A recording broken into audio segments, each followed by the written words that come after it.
আপনি বলুন তো লাস্ট 6-8 মাসে ভাটপাড়ার গুন্ডামি বেড়েছে না কমেছে? জিজ্ঞেস করুন। টিটাগড়ের গুন্ডামি বেড়েছে না কমেছে লাস্ট 8 মাসে? জিজ্ঞেস করুন। ওসব খুন ফৌন যা হয়েছে সব ওই প্রথম 3-4 মাসের মধ্যে হয়েছে।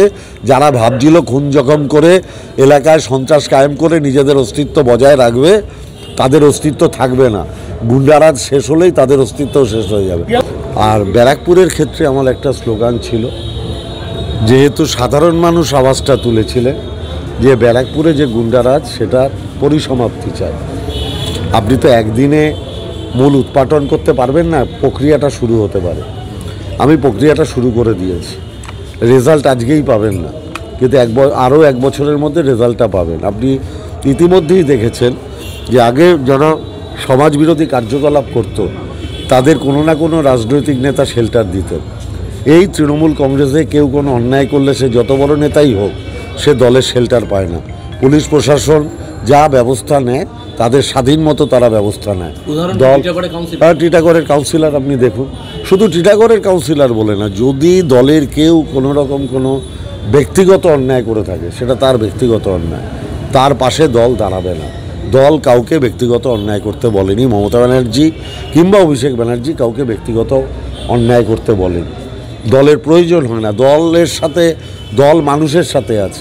মানুষ মমতা ব্যানার্জির উপরে আস্থাশীল, তাহলে ব্যক্তিগতভাবে আমি কোনো অন্যায় কাজ করব কেন? কোনো ভাইয়ারাজ গুন্ডারাজকে সমর্থন কোনো অবস্থাতে করব না, কোনো অবস্থাতে করব না।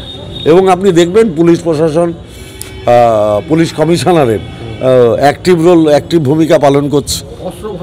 অ্যাক্টিভ ভূমিকা পালন করছে। পুলিশই তো ধরেছে, অন্য কেউ তো ধরেনি। যে রাজনৈতিক দলের লোক হোক, যে মস্তানি করবে, গুন্ডামি করবে, তার জায়গা জেলে হবে। একটা উদাহরণ তো দেবে, অভিযোগ করলেই তো হলো না, একটা উদাহরণ তো দেবে পারত। আরে কোথায় সে উদাহরণ দিতে হবে তো। ওই যে কোথায় দেখলাম বৌদির গলা কেটে দিয়েছে, এখন সেটাকে যদি আপনি গুন্ডারাজ বলেন তাহলে তো বলার কিছু নেই। তাহলে তো রোজ শ্মশানেই বোধহয় বিজেপির নেতারা বসে থাকছে কোথায় বাড়ি থেকে মরছে। ব্যাপারটা তা না, ব্যাপারটা আসল ব্যাপারটা। আর ভয় পাচ্ছে ও কে, ওটা কে, আমি তো নামই শুনিনি। মানুষ খুব খুশি, মানুষ ভালো আছে, মানুষ মমতা ব্যানার্জির রাজত্বে ভালো আছে, মানুষ দিনের শেষে শান্তি চায়। আমার খুব আনন্দ হয় যখন আমি দেখি লাস্ট ট্রেনে নেমে মহিলারা বাড়িতে ফিরছে নিশ্চিন্তে। এটাই সবচেয়ে বেশি তৃপ্তি দেয়।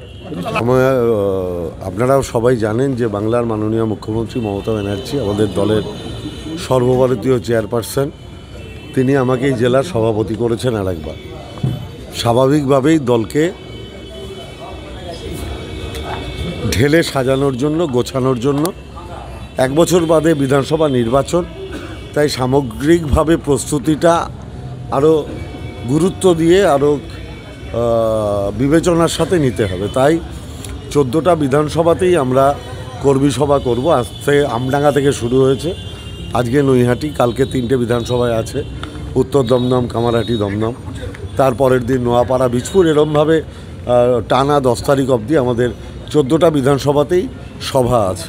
আমরা কর্মীদের সাথে কথাবার্তা বলছি, কর্মীদের কি করণীয়, কিভাবে মমতা ব্যানার্জির সমস্ত সরকারি প্রকল্পগুলির গুণাগুণ মানুষের কাছে পৌঁছে দেওয়া যায়, তাদের কর্ণগোচর করা যায়, এবং মানুষের সাথে নিয়মিত ইন্ট্রোডাকশান করা, সেই সব নিয়েই কথাবার্তা হচ্ছে কর্মীদের সাথে। 21শে জুলাই সেই সঙ্গে 21শে জুলাইয়ের প্রস্তুতি, সেটারও আমরা প্রাইমারি আলোচনা আজ থেকে শুরু করে দিই। সাংসদ হিসেবে আজ বর্ষপূর্তি হলো, বিজেপি আজ খুব কড়াভাবে আপনাকে আক্রমণ করেছে। আপনার সঙ্গে হোটেলের মালিক ফুল নিয়ে তাকে ফুলে তোড়া দিচ্ছে এবং আমার কাছে 1 লক্ষ মানুষ এসে সম্বর্ধনা দিয়েছে।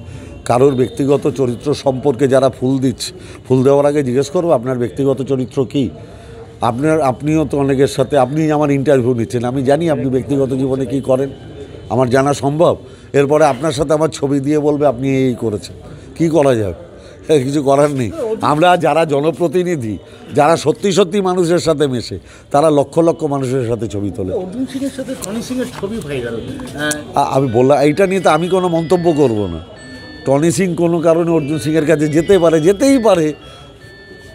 কুকুর মানুষকে কামড়ায়, মানুষ কুকুরকে কামড়ায়, ও যেটা করবে আমি সেটা করব, তাহলে তো শিক্ষার তারতম্য থাকে না।